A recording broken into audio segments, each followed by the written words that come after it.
Assalamu alaikum student. Today we are learn about basic concept in geometry for standard 6. Topic number first.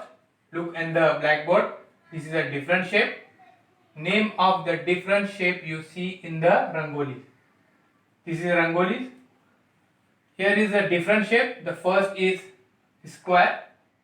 What is a square? Look at the blackboard. A plane figure with 4 equal straight side and 4 right angles. Every angle is a right, means right angles show equal side. The 4 side 1, 2, 3, 4.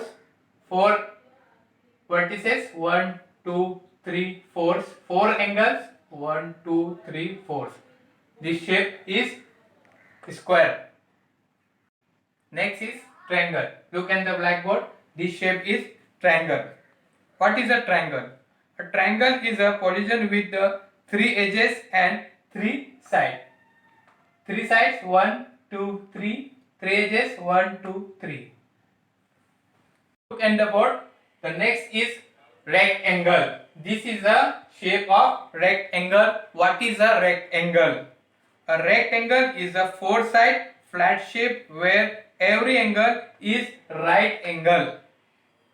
Means all opposite side equal side. This is a 4 side 1, 2, 3, 4 and 4 angles 1, 2, 3, 4. 4 vertices 1, 2, 3, 4. The shape is called is rectangle. Next is line. Look at the board. This is a line. A line is a straight and continuous in both directions.